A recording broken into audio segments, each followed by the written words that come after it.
আগাম জামিন চায় অভিষেক বন্দ্যোপাধ্যায়ের আত্মসহায়ককে তদন্তে সহযোগিতার নির্দেশ দিল সুপ্রিম কোর্ট।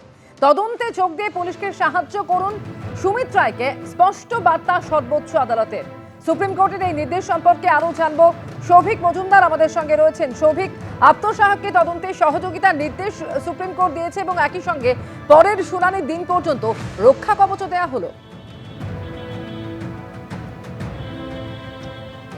দেখো, সুমিত রায়কে সুপ্রিম কোর্টের তরফ থেকে রক্ষা কবচ দেওয়া হয়েছে, এটা যেমন ঠিক, তার পাশাপাশি কড়া শর্ত সুপ্রিম কোর্টের তরফ থেকে বেঁধে দেওয়া হয়েছে।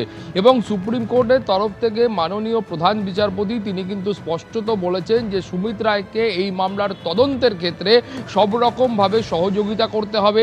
এবং বলা হয়েছে যে যখন পুলিশের তরফ থেকে তদন্তকারী আধিকারিকরা সুমিত রায়কে ডেকে পাঠাবেন তখন সকাল 10টা থেকে সন্ধ্যে 6টা পর্যন্ত, অর্থাৎ প্রায় এই 8 ঘন্টার যে দীর্ঘ সময়, এই 8 ঘন্টা ধরে তাকে জিজ্ঞাসাবাদের সম্মুখীন হতে হবে, সেই নির্দেশও আজকে সুপ্রিম কোর্টের তরফ থেকে দেওয়া হয়েছে। ফলে বুঝতে পারছো যে এই গোটা বিষয়টাতে সুপ্রিম কোর্ট যখন একজন অভিযুক্তকে রক্ষা কবচ দিচ্ছে পরবর্তী শুনানির দিন পর্যন্ত, তার পাশাপাশি সুপ্রিম কোর্ট এটাও নিশ্চিত করছে যে তদন্তকারী সংস্থা, সেটা রাজ্য পুলিশ হোক বা সিআইডি হোক, তারা যেটা চাইছেন সুমিত রায়ের কাছ থেকে সেই তথ্য তিনি যেন পুলিশকে দেন, সেটাও সুপ্রিম কোর্টের তরফ থেকে নিশ্চিত করা হয়েছে। প্রায় প্রত্যেক দিন 8 ঘন্টা করে সুমিত রায়কে এই জিজ্ঞাসাবাদের সম্মুখীন হতে হবে, এই কড়া শর্ত বেঁধে দিয়ে তারপরেই কিন্তু সুপ্রিম কোর্টের তরফ থেকে জামিনের এই আবেদন মঞ্জুর করা হয়েছে।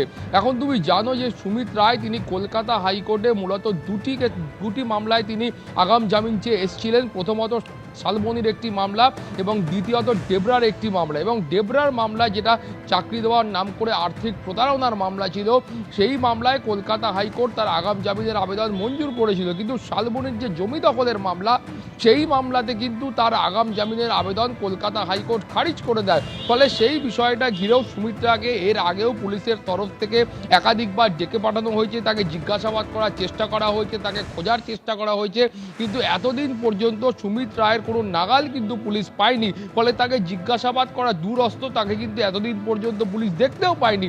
ফলে গোটা বিষয়টাতে এতদিন পর্যন্ত এই গোটা বিষয় সুমিত রায়কে তারা যদি হাতে না পান, তাহলে এই মামলার ইনভেস্টিগেশন কিভাবে এগোবে সেটাই কিন্তু ছিল মূল চিন্তার বিষয়।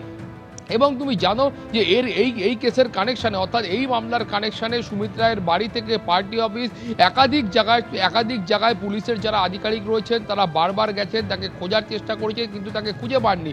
এই কলকাতা হাইকোর্টে যখন জমি দখলের মামলা হয়, আগাম জামিন চেয়ে তিনি আসেন, সেই সময় পুলিশের বক্তব্য ছিল যে ডিডগুলো করে বা যে ডকুমেন্টগুলো করে এই জমিগুলোকে বিক্রি করা হয়েছে সেগুলো আদৌ কোনোটা ঠিক ডিড নয়।